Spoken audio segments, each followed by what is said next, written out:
कर्म के विधान से कोई नहीं बच सकता, चाहे कोई भी हो। महाराज दशरथ अयोध्या के राजा थे और भगवान श्री राम के पिताजी थे।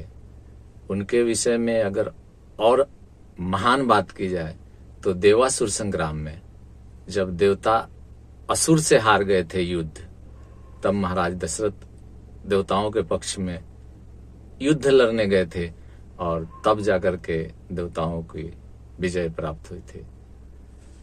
उसी युद्ध में महाराज दशरथ ने महारानी कैकेयी को वरदान दिया था कि आप मुझसे वरदान मांगे, और महारानी कैकेयी ने यह कह दिया था कि जब चाहिए तब मैं आपसे वरदान मांग लूंगा। और उसके बाद महारानी कैकेयी ने भगवान राम के वन मांगा था, तापस भेष विशेष उदासी 14 वर्ष राम वनवासी। मैं इस बात को इसलिए कह रहा हूं कि महाराज दशरथ स्वयं एक चक्रवर्ती राजा थे, भगवान श्री राम के पिताजी थे, और कर्म के विधान ने उनको भी नहीं छोड़ा। कर्म का विधान यह था कि महाराज दशरथ के बाण से श्रवण जी को मृत्यु का प्राप्त हुआ था, और श्रवण जी के माता पिता ने महाराज दशरथ को श्राप दिया था कि जैसे मैं अपने पुत्र के वियोग में मर रहा हूं, एक दिन आप भी अपने पुत्र के वियोग में मर जाएंगे। और यह कर्म ही था जो भगवान श्री राम वन गए, और भगवान श्री राम के वियोग में ही महाराज दशरथ की मृत्यु हुई। अगर दूसरा उदाहरण ले तो भगवान शिव की पत्नी थी सती, और भगवान राम सीता हरण के बाद वन में घूम रहे थे। उस समय भगवान शिव जा रहे थे, भगवान राम को प्रणाम किए। सती को संशय हुआ, उन्होंने प्रणाम नहीं किया। विधान यही कहता है कि जब पति किसी को प्रणाम कर रहा हो तो पत्नी का धर्म है, पत्नी का कर्म है उस व्यक्ति को प्रणाम करना, किंतु सती जी प्रणाम नहीं किए थे। और यह कर्म ही था कि सती जी जाकर के अपने मायके में यज्ञ में, जो राजा दक्ष यज्ञ करवा रहे थे, वहां पर गई और जल गई।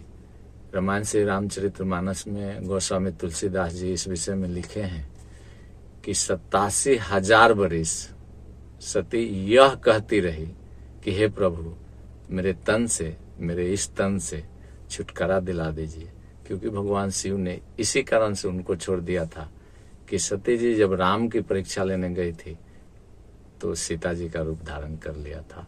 और उस समय भगवान शिव के मन में यह आया था कि अब मैं पत्नी के रूप में इन्हें नहीं स्वीकार कर सकता, और सती जी का कर्म ही था जो उन्हें जलने पर मजबूर कर दिया।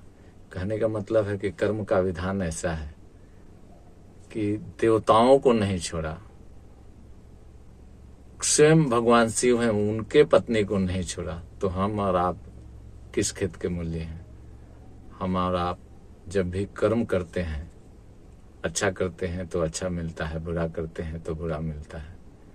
और जब दुख आती है, पीड़ा आती है, समस्या आती है, तब हम रोते हैं, हे भगवान ये क्या हो गया, हे भगवान मुझे ही क्यों, हे भगवान मैं ही सबसे दुखिया हूं।